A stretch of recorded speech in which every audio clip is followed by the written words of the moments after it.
Primeiro, dispensa. Dispensa de licitação é o tema técnico que gera maior problema nos órgãos públicos. Por quê?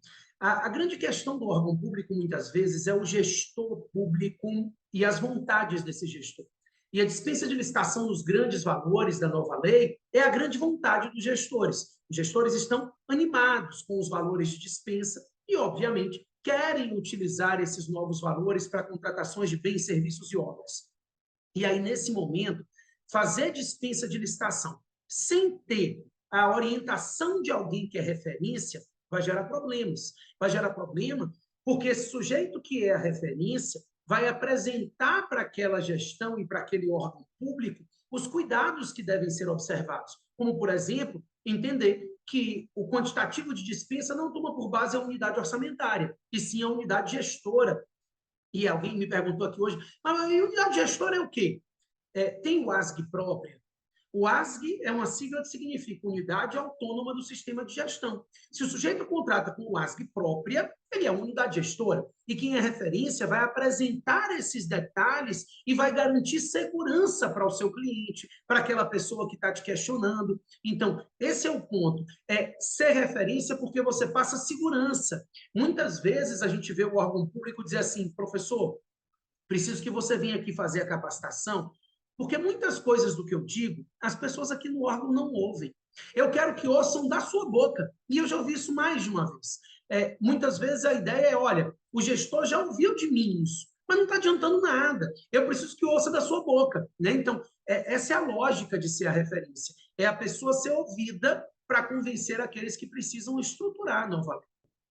Professor, ata de registro de preço. Ata de registro de preço tem alguns problemas. E a referência precisa tomar cuidado, o especialista na área precisa tomar cuidado, basicamente com 3 desses problemas. O primeiro são as adesões. As adesões às atas de registro de preço, no âmbito da nova lei, elas só podem ser feitas para atas estaduais e federais. A lei não prevê adesão a atas municipais. Então, esse é um primeiro ponto que vai mudar um pouquinho a rotina dos órgãos e que precisa ser incorporado na estrutura desse órgão. O segundo ponto que tem gerado problemas nas atas de registro de preço diz respeito à obrigatoriedade da publicação da intenção do registro de preço, que não é uma praxe na maioria dos órgãos públicos estaduais e municipais e que é uma exigência na nova lei. Publicar a intenção de registro e montar um termo de referência estabelecendo os limites de participação. Quem é que pode vir pedir para participar dessa ata após a publicação da intenção de registro? Isso tem que estar definido no TR.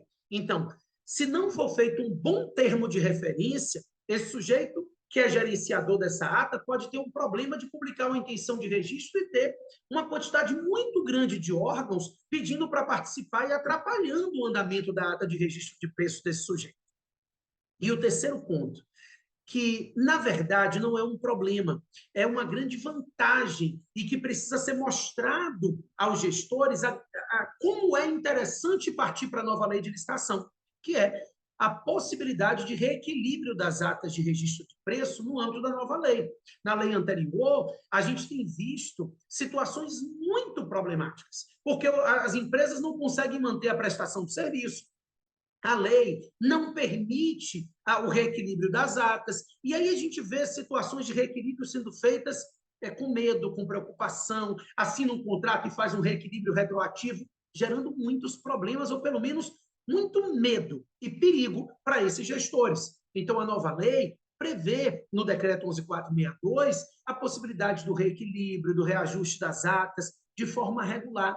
Então, isso não é só, não são só problemas, são grandes novidades que tendem a auxiliar na execução dessas atas. E aí, aquele sujeito que é referência, ele vai conseguir mostrar ao gestor a grande oportunidade de começar a usar novas atas de registro de preço, seguindo a nova lei, podendo fazer reequilíbrio se houver necessidade, a possibilidade de prorrogação, dentre outras vantagens.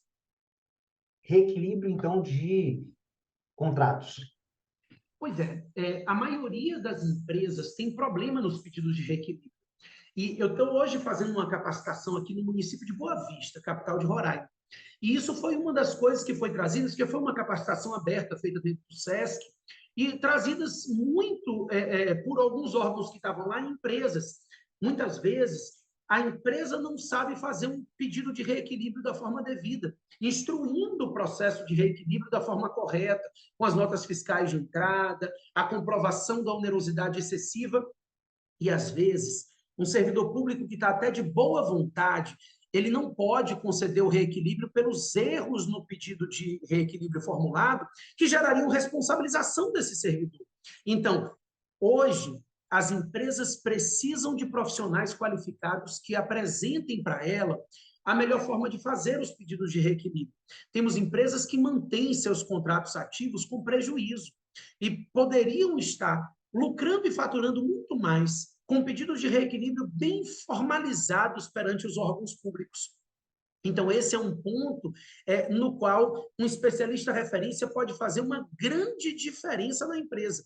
Já não é nem no processo licitatório, é durante a gestão do contrato, para evitar que essa empresa seja prejudicada, arcando com prejuízos grandes por não saber formular devidamente um pedido de reequilíbrio. É claro que, muitas vezes, o agente público também não sabe ler devidamente as planilhas, mas em algumas situações, a gente vê que o problema está muito do lado da empresa. Então, ter alguém que entende da matéria, que é referência naquela matéria, nesse caso é importante dos dois lados. Prorrogação de contratos na 8666 e 14133. A 14133 traz uma grande vantagem, que são os contratos de prestação de serviços continuados. Então, nesse tema de duração e vigência de contratos, a grande vantagem trazida pela lei é que não há necessidade de prorrogação anual. Os contratos de serviços continuados, limpeza, vigilância, né, muitos deles com dedicação exclusiva de mão de obra e terceirização, eles são contratos que, no âmbito da 8666, podem ser firmados por até 12 meses, mas se admite sucessivas prorrogações até o máximo de 60 meses, 5 anos. Na maioria das vezes, esses contratos duram 5 anos. Se a empresa não criar nenhum problema, para o órgão público é importante durar 5 anos nesse contrato. Para o órgão público é fantástico durar 5 anos nesse contrato, não ter que licitar o tempo inteiro. No entanto, a administração esquece de prorrogar, o contrato vence e pede parecer retroativo, e a confusão está toda armada. Então, a nova lei criou uma grande vantagem. Ao invés de você assinar o contrato por 12 meses e ir prorrogando até o máximo de 5 anos, você agora pode assinar o contrato por 5 anos e depois prorrogar por mais 5. Então, são contratos que podem ser mais longos, garantindo mais vantagens para a empresa e para a administração. Nesse caso, os dois têm interesse na prorrogação e na duração maior do contrato, e, ao mesmo tempo, evitando o risco de se esquecer, de atrasar na prorrogação, porque, infelizmente, a administração pública ainda não está no nível de planejamento ideal na execução contratual. Professor, inexigibilidade. Inexigibilidade teve poucas mudanças mais relevantes no âmbito da nova lei. A lógica da inexigibilidade para uma referência talvez seja em interesse próprio, né? Esse especialista referência, ele vai ser o profissional de notória especialização que vai ser contratado pelo órgão público por inexigibilidade, seja para ministrar um curso de capacitação profissional, seja para fazer a implantação da nova lei em um determinado órgão, para prestar uma consultoria jurídica. Esse é talvez o grande gancho de contratação do especialista referência. Então, depois que você é referência, você consegue contratos para você mesmo, por meio da inexigibilidade de licitação. É aquela lógica da contratação de serviço técnico especializado com profissionais de notória especialização. E eu posso adiantar, os órgãos públicos, principalmente os menores, e que não têm muitas vezes dinheiro para custear, os grandes doutrinadores estão buscando referências na área. E essas referências começam a surgir. Nós temos muitos alunos do especialista que têm sido contratados para ministrar esses cursos de capacitação e contratados por inexigibilidade. Recentemente, eu fui numa capacitação feita pelo Rodolfo, pela Laís, pela Silmara, pela Manuelina, a Patrícia, como os órgãos começam a buscar profissionais que sejam referência na área. E, olha, existem padrões de referência. né? Você começa reconhecido, depois você se torna referência ali na sua região, entre aqueles que estão mais próximos de você, e depois você pode ir ampliando esse status, né? Quando você começa a fazer um bom trabalho e vai passando para o vizinho, que já não é mais vizinho do primeiro, e com isso você consegue, muitas vezes, e rapidamente, nacionalizar o seu aspecto de referência. Agora, olha, isso não acontece com tanta facilidade todo o tempo, Wesley. Eu estava falando isso muitas vezes. Durante muitos e muitos anos, a gente vê alunos tentando entrar no mercado de licitações, que sempre foi um mercado muito fechado. Com a nova lei, a demanda cresce muito e a demanda é muito urgente e aqueles que fechavam o mercado não conseguem dar conta de toda a demanda. Então, isso tem aberto espaço para novos profissionais, e um espaço grande, e poucos profissionais com essa qualificação.